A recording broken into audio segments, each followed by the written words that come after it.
I'm Joe Graydon. And I'm Terry Graydon. Welcome to this podcast of the People's Pharmacy. You can find previous podcasts and more information on a range of health topics at peoplespharmacy.com. Do you sleep in on weekends? What about during a vacation? Your body may be trying to repay a sleep debt, but is that even possible? This is the People's Pharmacy with Terry and Joe Graydon.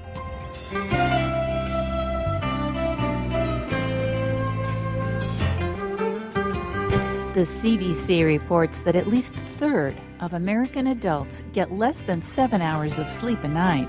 Chronic sleep disturbances can have serious consequences for health. Is there anything you can do to improve the quality and quantity of your sleep? Sleeping pills are not an ideal answer. Over-the-counter PM pain relievers contain diphenhydramine, the antihistamine in Benadryl. It's sedating, but it can affect the brain. Coming up on the People's Pharmacy, we talk with the author of The Sleep Solution. First, the news. In the People's Pharmacy health headlines, some women with the most common type of breast cancer might safely skip chemotherapy. That's the finding from a study presented at the American Society of Clinical Oncology meeting and published in the New England Journal of Medicine. In this trial, scientists conducted genetic testing on the tumors of more than 10,000 women. Over 6,000 of them had risk scores in the intermediate range. The investigators randomly assigned these volunteers to get anti-estrogen treatment alone or chemotherapy plus tamoxifen or other hormone blockers. Women older than 50 and other women who scored 15 or less on the Oncotype DX test did just as well with hormone therapy alone as with chemo plus hormone therapy. That may mean as many as 70,000 women in the U.S. each year could avoid chemotherapy treatment and its complications. An experiment conducted on a single breast cancer patient has captured a great deal of attention this week. The 49-year-old woman, Judy Perkins, had metastatic breast cancer that had spread throughout her body. The disease had not responded to a variety of previous treatments. Doctors expected her to live only a few more months. Then, researchers at the National Cancer Institute initiated a brand new form of immunotherapy. They harvested specific immune cells from her tumors. These tumor-infiltrating lymphocytes, or TILs, were allowed to multiply. While the immune cells were growing outside her body, the clinicians gave Ms. Perkins one of the new immunotherapy drugs called Keytruda. This checkpoint inhibitor modified her immune system so that when her own natural T cells were re-injected into her body, they could attack the tumors. Over 3 years later, she's still alive and well with no signs of breast cancer. Researchers hope they'll be able to repeat this very personalized treatment for other patients. But widespread clinical trials are a long way off. Such treatments are likely to be very expensive. Like breast cancer, prostate cancer is often driven by hormones and treated in part by hormone suppression. Until recently, immunotherapies have not been considered particularly effective against prostate cancer. But now British researchers report impressive early results for some men who received the checkpoint inhibitor Keytruda to treat advanced prostate cancer. About 10 to 15% of the volunteers did extremely well on this treatment, while the rest of them didn't benefit very much at all. Those who responded best have tumors with mutations in their DNA repair mechanisms. The researchers consider this an important advance, even if it only benefits a minority of patients. Many doctors decide whether patients need statins, aspirin, or blood pressure medicine based on a risk assessment. Risk calculators are available online, on smartphones and electronic devices, and baked into many digital health records. New research from Stanford suggests that the underlying data that was used to formulate the algorithms may have been erroneous. These pooled cohort equations, or PCEs, were based upon information gathered from middle-aged individuals in 1948. So much has changed in terms of dietary recommendations and lifestyle factors that some of the risk calculations are no longer accurate. The researchers estimate that nearly 12 million Americans labeled high risk by the previous risk calculators would be considered lower risk if updated equations were applied. That might mean they wouldn't need to take a statin or a blood pressure pill. The scientists suggest that risk equations should be updated regularly. An old-fashioned diuretic called spironolactone could replace many antibiotics used to treat acne in women. Originally marketed under the brand name Aldactone, this water pill has anti-androgen activity. When patient satisfaction was compared between spironolactone and oral antibiotics, there was no significant difference between the two groups. Because so many people take antibiotics for acne, substituting spironolactone could reduce the amount of antibiotics used by the population. And that's the health news from the People's Pharmacy this week.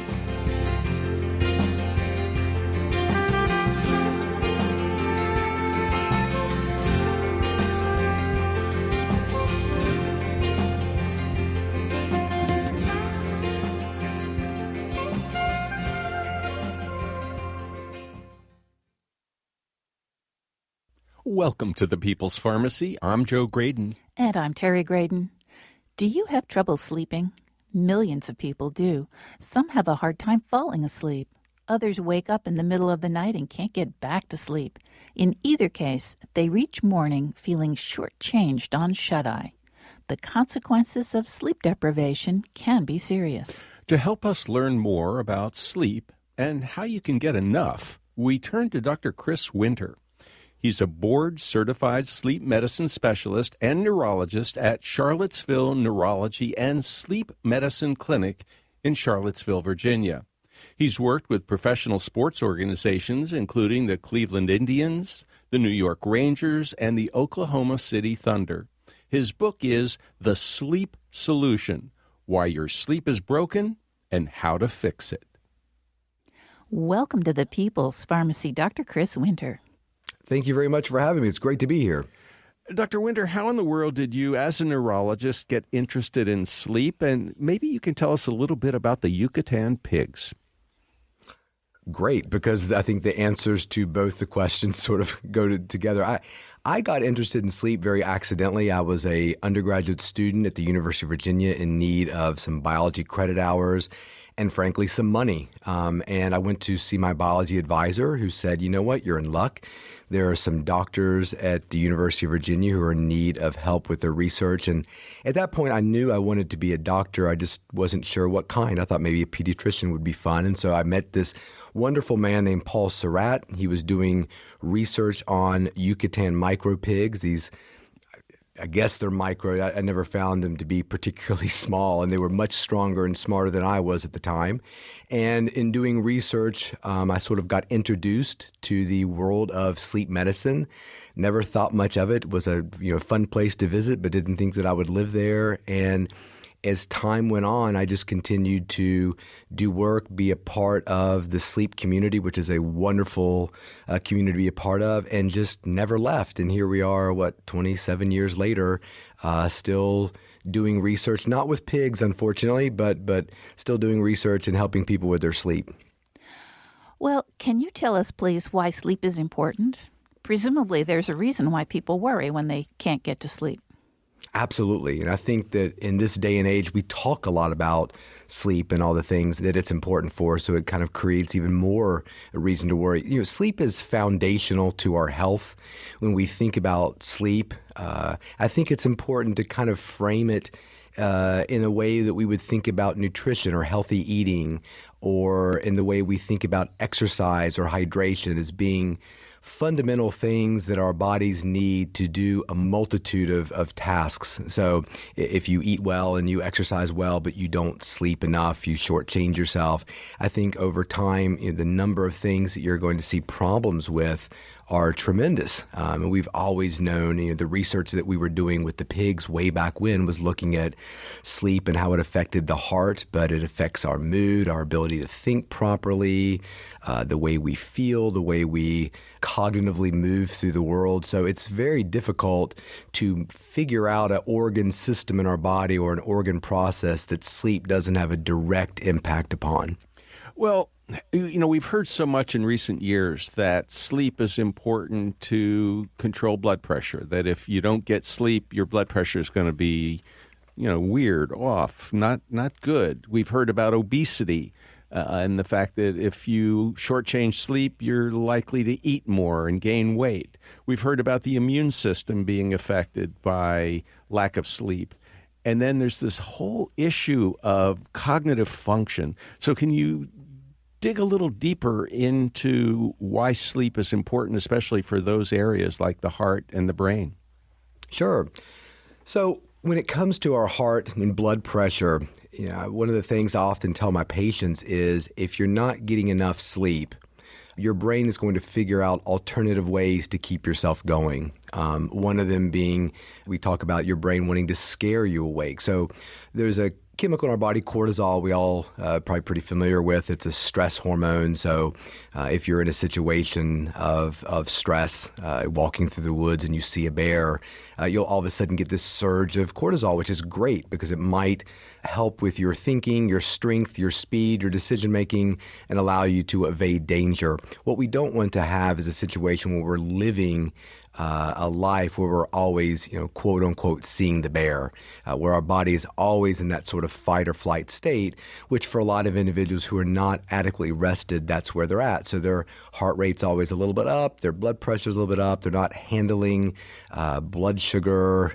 insulin in the way they should be, they're putting on weight. So the cardiac effects of poor sleep are fairly known and pretty profound. I mean, individuals who have sleep apnea, a condition where you don't breathe properly, puts them at a very high risk of having heart attacks and strokes. Cognitively, that's a sort of a newer field, looking at the way our brains sort of deal with not only in terms of thinking, but the physical aspects of sleep have some direct implication in terms of how we clear waste products from our brain. There's a fantastic researcher in Maryland, and she discovered that like the rest of our body's lymphatic system, our brain has a similar mechanism for getting rid of waste products, a bigger one being a protein called beta amyloid, which is the main constituent of Alzheimer's plaques. And this pump that gets rid of this waste protein is something like 10 times more active when we sleep effectively. So the thought is that an individual who's not sleeping effectively, has unhealthy sleep over a long period of time, is not pumping out this waste product the way they should. And we've known for many years that poor sleep quality is a risk for Alzheimer's disease, but this brilliant woman has now kind of figured out what might be the underlying mechanism for that. So, what's nice is that we've always had this kind of sense that our grandparents told us if we don't sleep well, we're going to get sick. And what we're finding now is science is catching up with these tales and kind of providing the underlying science behind why these things are true. Dr. Winter, what sleep problems are most common and just how common are they? I think that sleep problems are quite common. If I meet somebody at a party and introduce myself as a sleep specialist and they say, I'm 50 years old, never had a sleep problem in my life, I almost view that as being more abnormal than somebody who does. I mean, statistically, we are very likely at some point in our life to struggle with sleep for some reason. We're a young law intern and we're not getting enough sleep, or we're affected by shift work or jet lag in some career that we've chosen. The most common things that we see as practitioners in sleep medicine can sort of be divided into two groups. There is the group that is excessively sleepy. They are here because they've put their car into a telephone pole. They've fallen asleep at one too many work meetings and their boss is threatening to fire them. There is that group. But there's also the group that struggles to sleep, either struggles to fall asleep at night or seems to fall asleep okay, but then can't sustain their sleep well throughout the night, or have what we call early awakenings. Their alarm clock's set for 6, but they continually awaken at 4:30 and can't get back to sleep. So speaking in kind of rough groups, there's the I can't fall asleep group and there's the I can't stay awake group. And both of those are pretty equally representative in our clinic. Now, Dr. Winter, you begin your book by telling people to say, I sleep. And you talk about the perception that sleep is challenging or difficult or terrible. And it sometimes is quite different from reality when people go into the sleep lab. Now, I have to tell you, I worked in a sleep lab at the New Jersey Neuropsychiatric Institute back in the late 60s, and I was actually doing a sleep study. And we were recruiting insomniacs, and these people, would say, I only get 3 or 4 hours of sleep a night. It's just terrible. And we put them in the lab, we'd hook them up to the EEG, and then we'd look at the tracings while they were on placebo, and they would be like 7 hours of sleep. And then we'd ask them the next morning, well, how much sleep did you get? Oh, it was terrible. I only got an hour's of sleep. I didn't sleep at all. It was the worst night of sleep I've ever had here in this laboratory hooked up to all those wires. And we just look at the tracings. We go, not true. 7 hours, almost 8 hours of great sleep. Why do we have these misperceptions? I think it's fantastic that you have that experience and you're bringing that to this program. It's really interesting, and I find it endlessly fascinating, this idea that you're talking about. We used to refer to it sort of in antiquity as twilight sleep, and then it became known as sleep state misperception. The new term is paradoxical insomnia, and it's exactly what you're saying. The individual in your lab who has insomnia, who's volunteered for the study in the New Jersey Sleep Lab, that's what they feel. They're not lying. They're not trying to waste anybody's time. They have a distressing problem with their sleep that makes them feel like they're not getting enough. But when you actually measure these individuals' sleep, you find that if they are human, and that's who you were studying in your lab, they're going to average about 6 hours of sleep every 24 they're alive. So what starts to become a problem is not so much individuals not sleeping, it becomes redefining the problem. And that's what a lot of what drove me to write the book. I would see articles that say things like, why 60 million Americans can't sleep and the numbers are growing.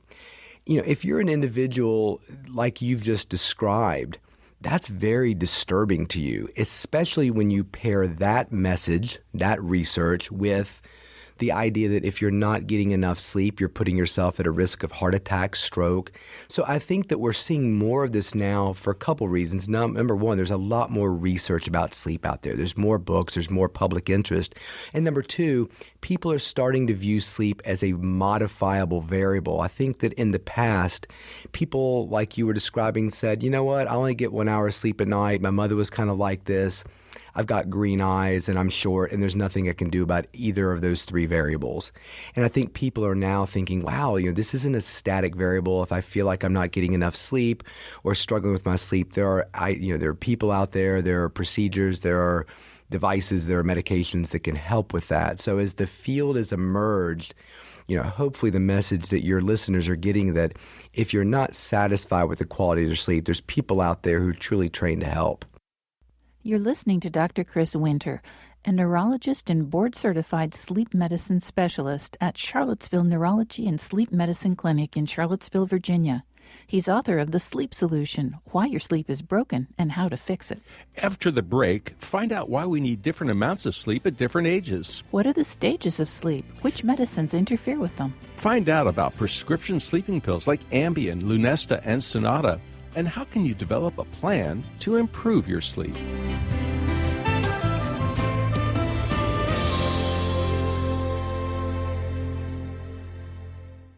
You're listening to The People's Pharmacy with Joe and Terry Graydon.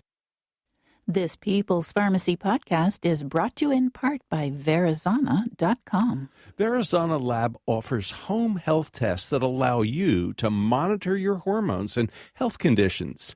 You can take control of the quantitative assessment of your health and learn about male and female hormone balance, the stress hormone cortisol, leaky gut, gluten intolerance, or your gut microbiome. Take a more active role in tracking your health and take 20% off your first order of a mail-in testing opportunity with the discount code PEOPLE. That's PEOPLE, all uppercase. To learn more, go to Verizana.com. That's Verisana.com.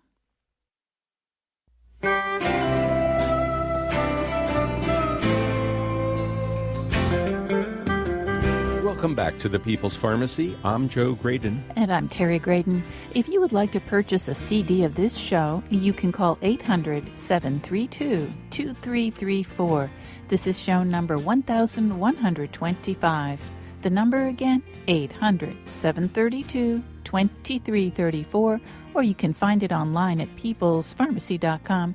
You can also download the podcast from iTunes. The People's Pharmacy is brought to you in part by Red X Industries, makers of utterly smooth creams and lotions that deeply moisturize to make dry skin feel soft and smooth. The number's 800-345-7339, online at uttercream.com. Today we're talking about how sleep works. How can you get the sleep you need despite your crazy schedule? Our guest is Dr. Chris Winter, a board-certified sleep medicine specialist and neurologist. Dr. Winter owns Charlottesville Neurology and Sleep Medicine Clinic in Charlottesville, Virginia. His book is The Sleep Solution: Why Your Sleep is Broken and How to Fix It. Dr. Winter, people sometimes say, I sleep like a baby, to imply that they sleep easily and effortlessly. So my question is, babies do sleep a lot more than older children, and children sleep a little more than adults. Why do we need different amounts of sleep at different ages? So there are periods during our development and our maturation where we have rapid changes in the amount of sleep we need, like you described, going from being a toddler to a preschooler to a young adult. There may be even changes when women go through menopause. So it's important to understand that as time passes, we should be requiring, at the minimum, the same amount of sleep, but probably less sleep and not more. So if now you're a 68-year-old and feel like all of your life you needed 7 hours of sleep and now you need 10, that's probably a sign that there's an issue.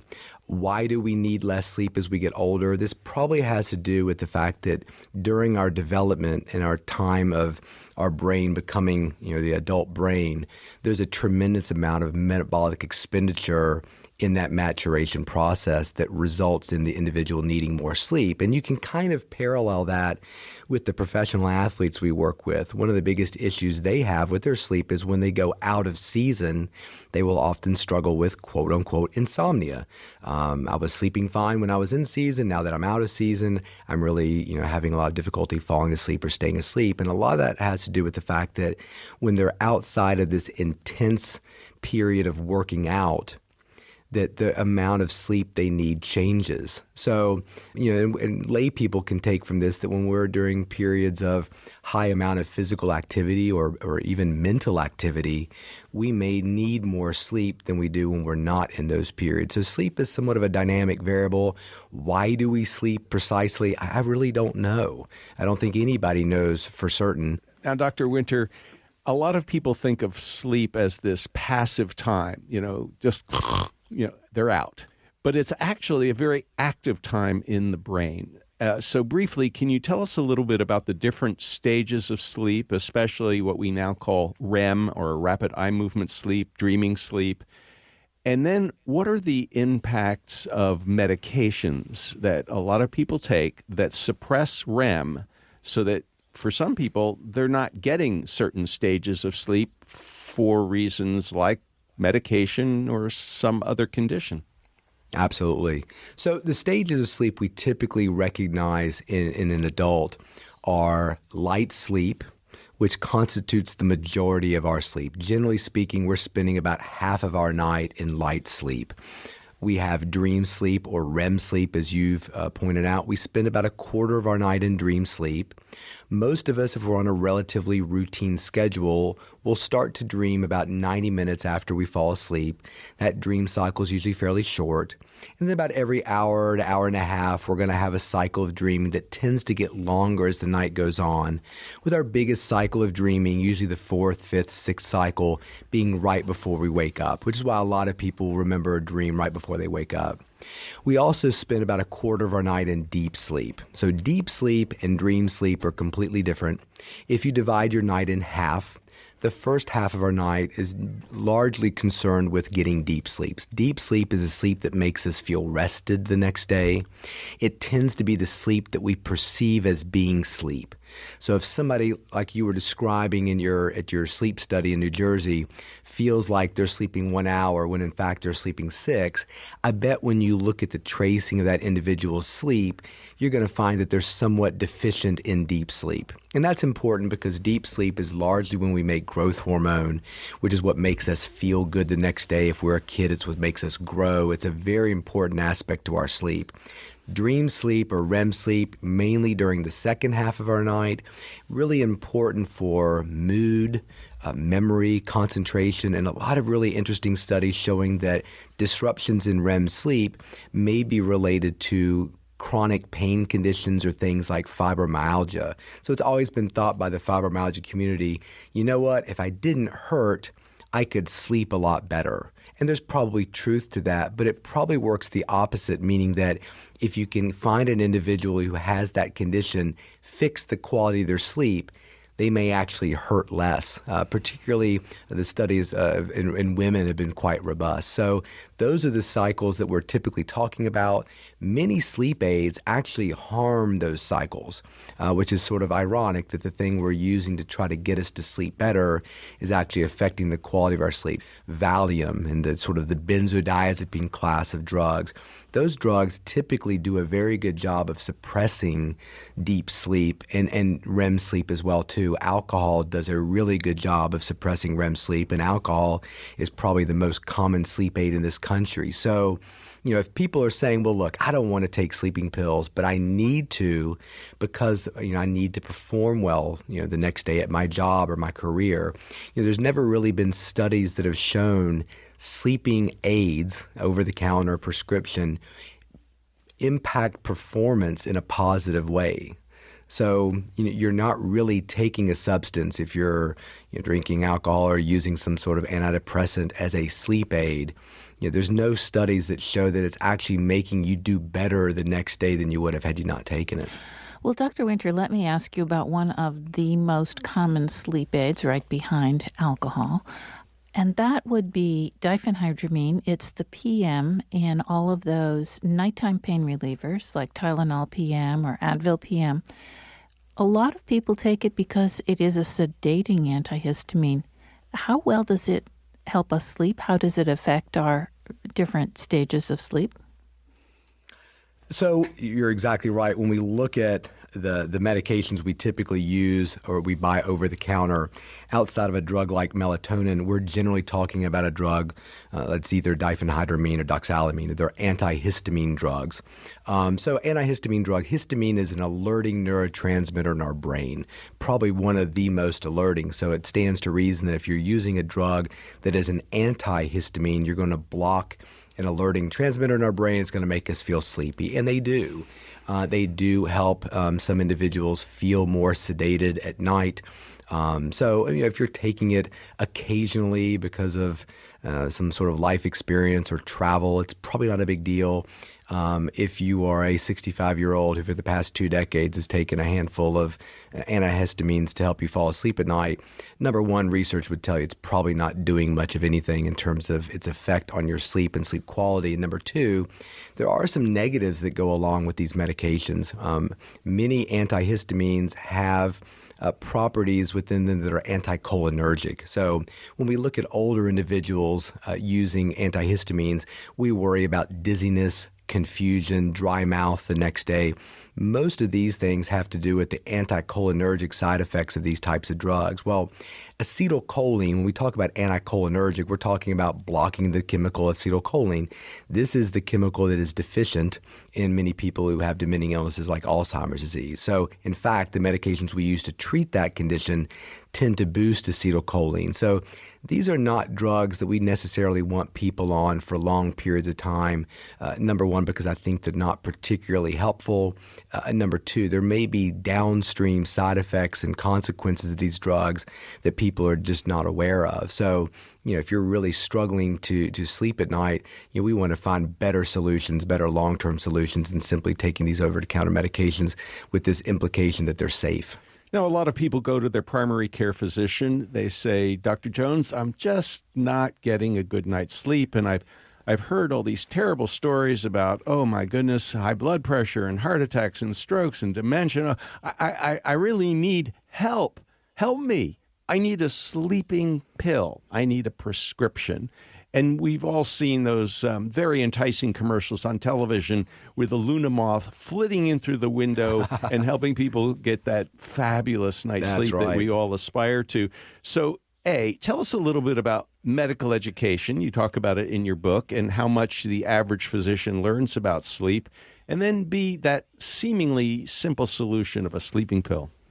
And let's name some names. I mean, we're talking about Lunesta. We're talking about Sonata. We're talking about drugs that have Z in them, like Zaloplan and Zolpidem. What's the story?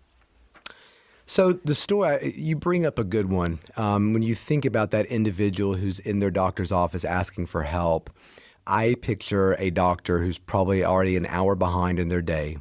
They've already dealt with this patient's high blood pressure, the ulcer that's not going away on their foot, their concerns about their hair loss, whatever is going on. And usually sleep, if it's brought up by a provider, is usually somewhat of an afterthought. So research has shown that not many primary care doctors are really questioning their patients about sleep. So the patient brings it up himself saying, look, I'm not sleeping well. I'm hearing all kinds of doctors telling me it's terrible for me. I need a sleeping pill. I think most primary care doctors are reaching for that pill out of convenience. It's a heavy topic to get into, especially when you've got limited time with your patients. So it's very easy to write a prescription for Ambien. You know, we're taught they're not terribly harmful. They're not terribly addictive. We're not really taught much about the efficacy. I got one lecture on sleep the entire 4 years I was in medical school. So it's not something we're typically prepared as doctors to treat well. We just don't know. So we write for medications. And I don't think that's necessarily a bad thing. The problem is for most people, sleep issues are symptoms. They're not definitive diagnoses. The patient says, I don't sleep well. I have trouble staying asleep at night. There's no such thing as can't stay asleep syndrome. But we treat it as if we've made a diagnosis. But it's no different than a patient coming in saying, look, I've got some blood coming out of my ear. And the doctor saying, well, let's stick a little cotton in your ear. Why don't you come back and see me in a month and we'll see what happens. When the patient comes back, they take the cotton out, the blood's still flowing. How many times would that patient allow the doctor to stick cotton in their ear and say, come back and see me in a month? Yet we have patients who are taking Ambien, Lunesta, Trazodone, Sonata, all the drugs you just named for decades without a thought. Until finally either the doctor or the patient says, I'm sort of uncomfortable with this, or it's not working anymore, and the patient or the doctor says, I don't know what else to do. So before things get to that point, I always tell doctors when I'm training them or talking to them, give a sleeping pill if you want, but the pill should come with a plan. I'm so sorry to hear about your job loss or your divorce or the fact that this thing is not going great in your life. Why don't you take some Ambien for a month?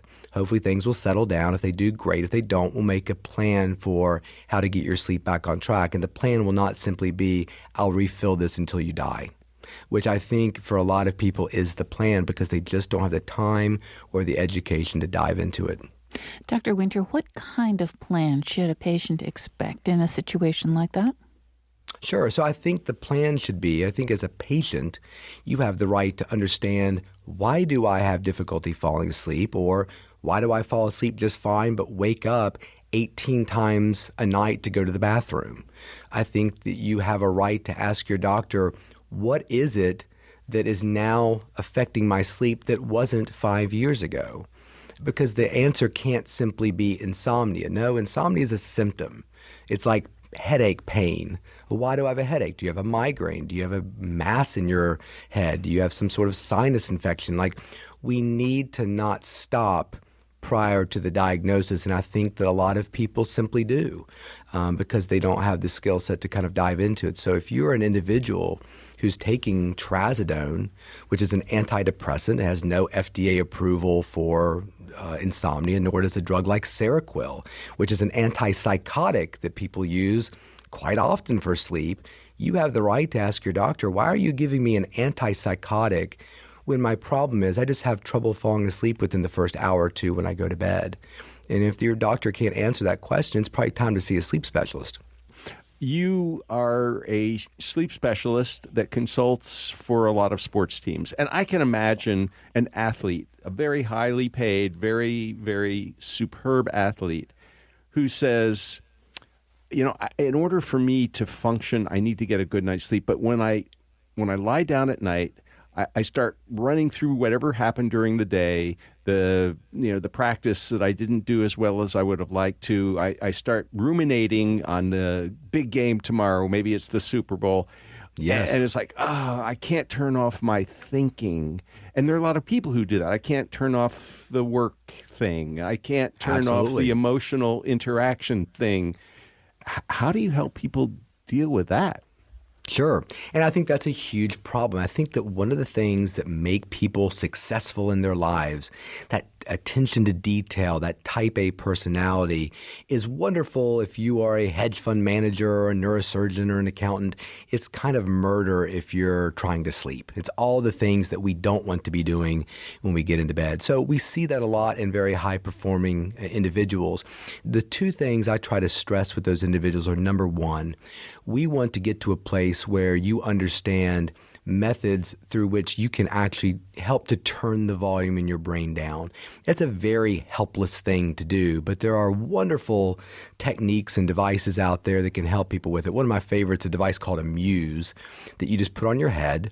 It syncs with your phone, and it actually is a little EEG device. It's measuring your frontal lobe activity. It's actually listening to your brain, and it converts the sound of your brain into the sound of the rainforest or a ocean. And so as you sit there during the day, like you take a little break around this time every day, you pull the little device out, put it on your head, and you practice listening to your brain and turning its volume down. So as you actually calm your mind, the sound of the rainforest actually gets quieter. So it allows you to practice the art of being able to get in bed with a noisy brain and turning it down.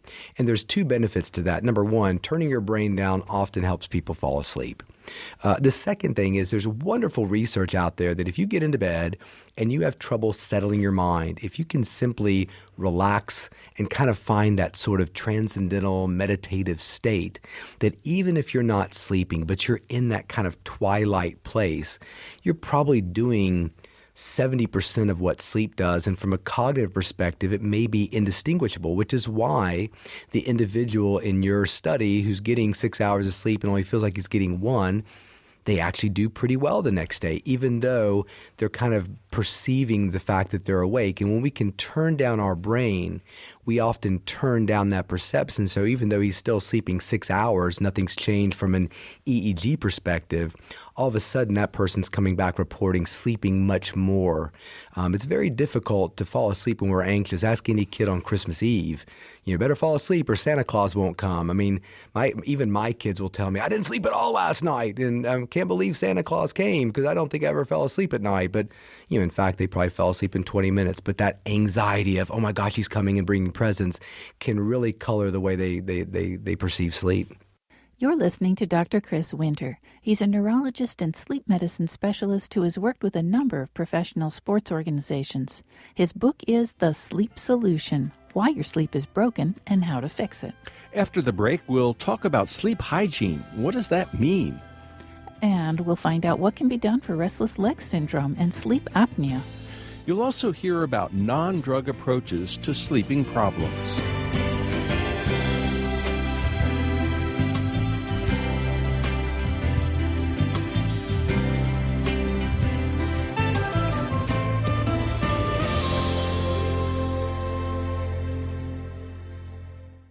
You're listening to The People's Pharmacy with Joe and Terry Graydon. The People's Pharmacy podcast is sponsored in part by Kaya Biotics. Kaya Biotics offers the first probiotics which are both certified organic and hypoallergenic. All probiotics are produced in Germany under laboratory conditions with high-quality ingredients and under strict regulatory oversight. The 3 available formulas are created for very specific purposes, such as strengthening the immune system, fighting yeast infections, and helping with weight loss. To learn more about Kaya Biotics probiotics and the important topic of gut health, you can visit their website, KayaBiotics.com. That's Kaya Biotics.com. Use the discount code PEOPLE for $10 off your first purchase.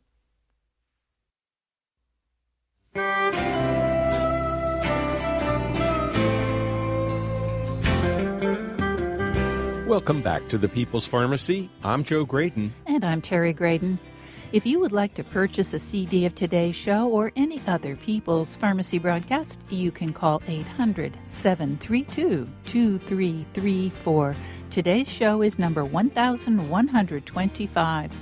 The number again, 800-732-2334. Or you can find it online at peoplespharmacy.com. You can also download the free podcast from iTunes or from our web store, and we invite you to consider writing a review. The People's Pharmacy is brought to you in part by Red X Industries, makers of utterly smooth foot cream with shea butter, helping dry, cracked feet feel utterly soft and smooth. The number's 800-345-7339, online at uttercream.com. Today, our topic is how you can get the sleep you need. If sleeping pills are a bad idea, what can you do to ease your way into sleep? Dr. Chris Winter is a board-certified sleep medicine specialist and neurologist. He's worked with professional sports organizations, including the Cleveland Indians, the New York Rangers, and the Oklahoma City Thunder. Dr. Winter owns Charlottesville Neurology and Sleep Medicine Clinic in Charlottesville, Virginia. His book is The Sleep Solution: Why Your Sleep is Broken and How to Fix It. Dr. Winter, one of the common recommendations that we see for people who are having difficulty sleeping is practice good sleep hygiene. What the heck does that mean, and is it really a good recommendation? I think it is a good recommendation. I think that people need to understand that good sleep hygiene is probably going to help about 20 to 25% of people who are listening to this fix their sleep. And I would even argue maybe even less now, because we talk so much about sleep hygiene. So the point being, if you've made your room dark and you've cut caffeine out after lunchtime and your partner is no longer snoring and you don't sleep with your dog and you don't have your TV or your phone in your bedroom, and those things solve your sleep issues, great. That's somebody who's practiced good sleep hygiene and improved their sleep. I think anybody who does that would see improvements to their sleep. I think it's important to understand that if you're doing all the things that the magazine articles tell you to do and the good sleep hygiene tells you to do, and you're not feeling the way you want to feel, that's okay. You know, it's sort of like a sore knee. I'm going to ice it. I'm going to take a week off of exercising. I'm going to make sure I have an appropriate brace. I'm going to do stretches for it, yada, yada, yada. But if I'm still having searing pain in my knee, it might be outside of what I can do as a consumer, and now I need to see an orthopedic specialist because maybe I've torn my meniscus or a stabilizing ligament or something. So I think that it's great that we talk about all the things that patients can do for their sleep, but I still want people to understand it might be something there might be something going on that's beyond your control at this point. But hygiene's good. And the other thing I'll mention too is one of the typical tenets of sleep hygiene is if you're in bed 15 minutes and you haven't fallen asleep, get out of bed. Again, I think that's fine. But if somebody says to me, look, it sometimes takes me 30, 45 minutes to fall asleep, and I don't mind being in bed, not sleeping. I kind of like sitting there relaxing, thinking about my celebrity crush or what to buy my partner for Valentine's Day. If you don't care about being in bed awake, then I would say stay there, because I think that even just resting has a tremendous amount of benefit. What about activities? I mean, there are a lot of people who have heard, exercise. Exercise is really great. It'll help you fall asleep. And so some people hop on their stationary bike, at 9:30, assuming that then at 10:30 they'll be able to fall asleep really fast. I've heard that maybe exercise is not so good in the evening. And then what about a hot bath or a shower? We've heard that may kind of change your temperature situation a little bit so that it primes you for sleep. I would agree with both of them. I think exercise is very important. I think one of the best things an individual who's struggling with their sleep can do is to get up at the same time every day and go exercise. First thing in the morning. It's a wonderful way to tell your brain when the start of the day is. That exercise is generally going to be paired with a light exposure. So you've gone from the dark bedroom at 6:58 to the well-lit gym at 7:30. Exercise tends to boost serotonin and reduce melatonin. So it's a wonderful thing. I think when people exercise in the evening, if somebody says, look, I exercise in the evening, I do very well with my sleep, I don't have a huge problem with that. But for the most part, if you're struggling with your sleep, revving that motor up right before you go to bed is usually not a positive. Now, I will say there's a couple special subgroups. Restless leg patients often find that exercise right before they go to bed is extremely helpful. So if you're saying, you're somebody who, when you're sitting down to watch Jeopardy at 7 o'clock in the evening, you feel uncomfortable, it's hard to sit still, your legs don't feel right, those individuals will often have a pretty intense little burst of exercise and then go immediately to bed. Interestingly, you mentioned hot baths, hot showers, anything that sort of elevates our body temperature in that 30 minutes to an hour before we go to bed. And then when we hop out of the bath or the shower, our body temperature cools. That cooling temperature is a really strong stimulus for us to sleep. Which is the reason why a lot of people right before they go to bed tend to get a little bit colder. That's a sign that your body temperature is naturally starting to drop, which is a pretty strong driver for us to sleep. Patients, again, with restless legs often love a really hot bath right before they go to bed. In fact, we always joke that the number of people who have restless legs, either whether they know it or not, who have purchased hot tubs is probably really high because they really find that heat tends to settle their legs down right before they go to bed at night. But even if you don't have that, it's a very positive thing. Can you explain for us, please, what restless legs is? Sure. So restless legs is a condition that's been around forever, even though we just started seemingly talking about it in the last few decades, where individuals, particularly in the evening when they're sitting still, feel a very uncomfortable sensation in their legs. It's often very difficult to put into words. It's very hereditary, tends to run in families. Usually don't see it until individuals get into their 30s or a little bit older, but some people think that growing pains in children can be an early manifestation of it. And when those individuals go to bed, they often find it very difficult to get comfortable. And the vast majority of them, once they fall asleep, will continue to move their legs in sort of rhythmic patterns throughout the night that often, if their bed partner is an engineer, they will figure it out. So it's amazing how many times I'll see a patient whose spouse is an engineer and the spouse says, my partner kicks her legs every 13 seconds when she falls asleep. So this is a very subtle condition that people find to be quite maddening. When they get on planes, flying to Europe, they can barely sit still in their seat or long car rides. So it almost sounds like a made-up condition, but I assure you, if this is something that you have, it very much is not, and it goes incredibly underdiagnosed because it's so difficult for these patients to put into words to the primary care doctor. They'll say, I can't sleep. Well, your legs cramp? Well, no, it's not a cramp. Do they hurt? Well, it doesn't really hurt. It's just maddeningly uncomfortable, like an internal tickle. So, and there's wonderful medications out there that are not sleeping pills. They're FDA approved for restless leg. Such as? Can really change these people's lives. The four that are FDA approved right now are drugs called Ropinerol or Requip, Primopaxil or Mirapex. These are drugs that are often used in Parkinson's disease because the underlying pathology has to do with dopamine, but one does not predict the other. There's also two other medications, one called Horizon that's similar to gabapentin, and there's a patch called Nupro that is a dopamine patch. So individuals take these medications either right before they go to bed or in the case of the patch, every 24 hours.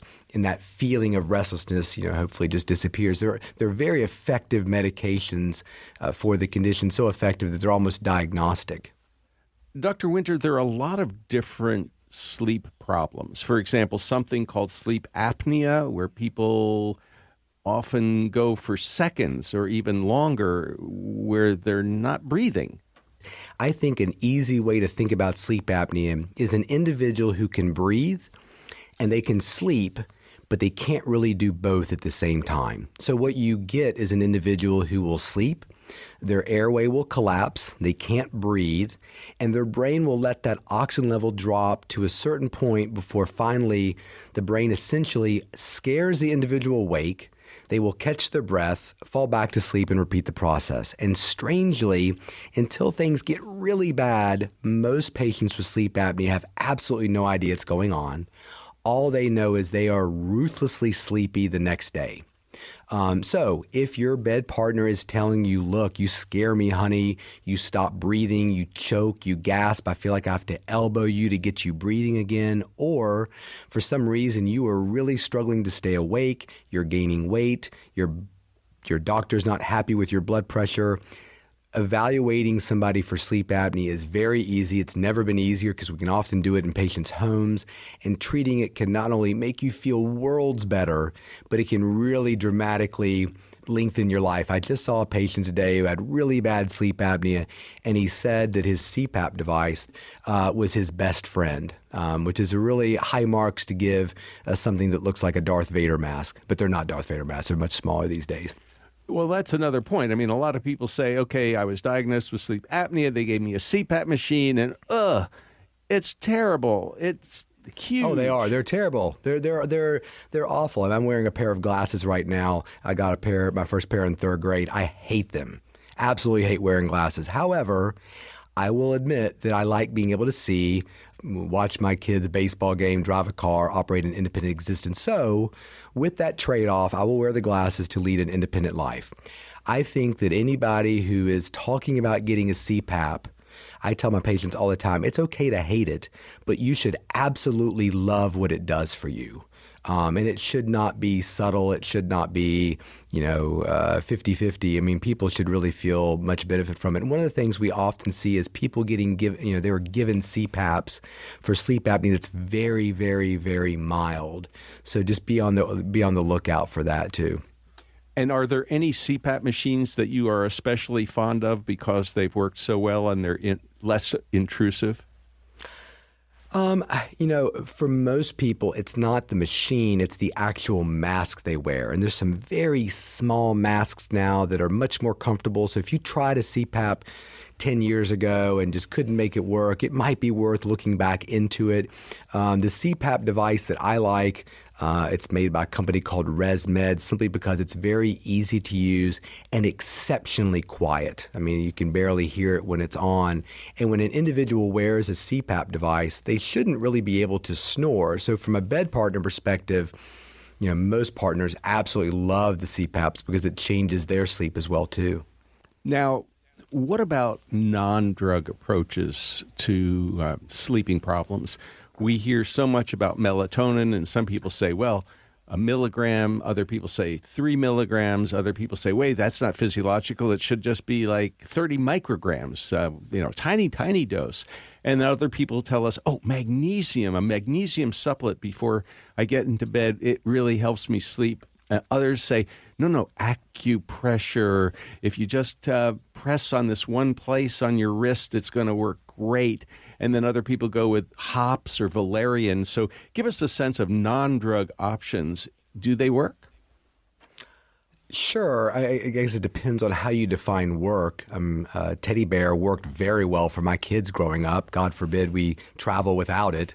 Where's the teddy bear? I can't sleep without it, kind of thing. So, when you look at some of these things, I'm a very open-minded physician. If somebody says to me, look, I'm wearing a bracelet with a magnet on it and it's changed my sleep for the better, as long as the patient's not being taken advantage of or harmed, I don't really care. I'm really all about the patient finding what they want. So, when it comes to things like melatonin, we have to be a little careful. Our brains make melatonin, so we can really manipulate melatonin secretion in our brains by really paying close attention to the light we expose ourselves to, both during the day and during the evening. Our brains have a surge of melatonin production as the sun goes down. So if you're somebody who likes to camp like I do, it's really difficult to stay up late when you go camping because we're exposed to that gradual and complete loss of light as the sun goes down. So when individuals take melatonin, they can over time start to influence in a negative way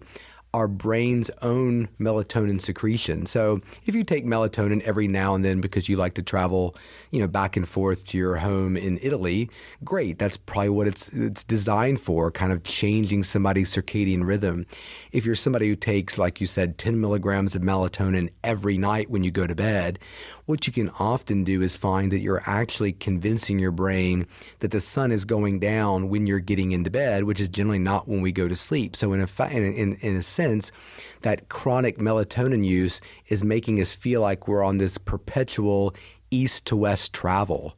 So we have to be very careful with that. And it's interesting, I find that a lot of pediatricians give out melatonin like it's candy to children. And I think that we have to be very careful with that. There's other ways we can manipulate melatonin, buying smart light bulbs for our bedrooms and our places where we want to be awake and where we want to generate sleepiness. A lot of the energy efficient light bulbs are not full spectrum. So we're kind of shortchanging ourselves with light both during our workday and in the evening. Dr. Winter, what is the message that our listeners should take away from your book, The Sleep Solution, Why Your Sleep is Broken and How to Fix It?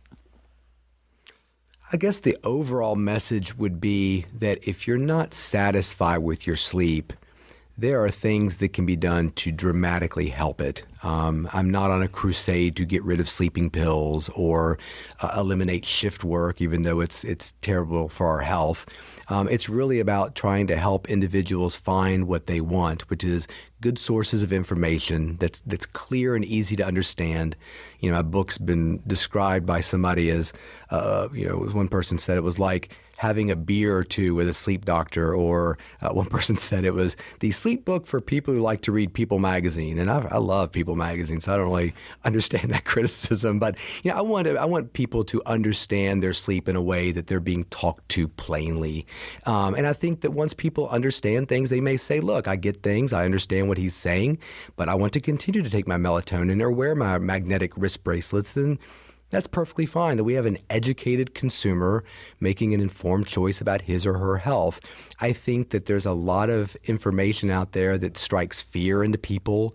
They're nervous that, my God, if I don't get my 8 hours of sleep, I'm going to die of a heart attack and a stroke all in the same day. And I want people to understand where that research is coming from, who it's directed to, and to help them better frame that in a context. So if you're struggling with your sleep, you don't need to. There's wonderful people out there who are much smarter than I am that can help you out with it.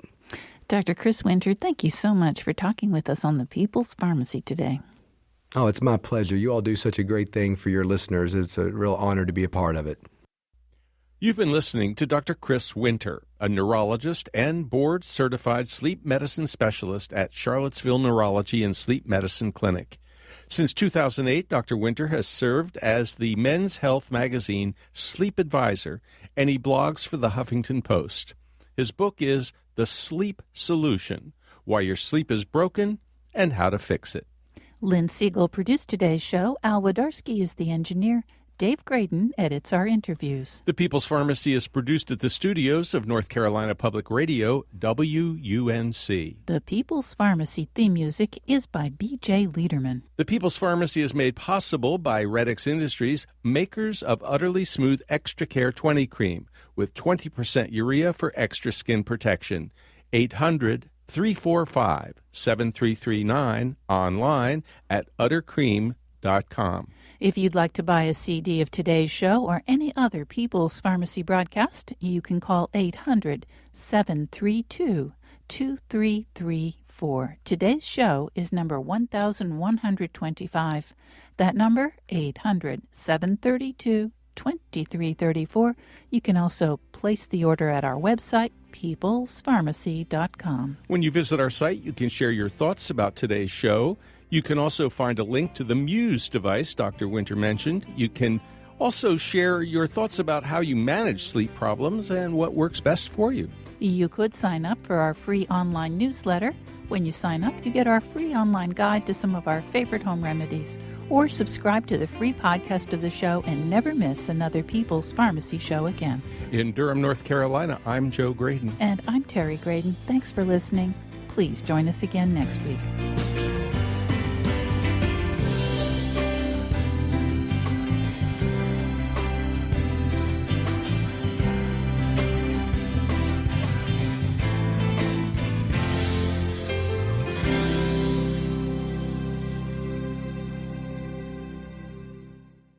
We hope you enjoyed this podcast.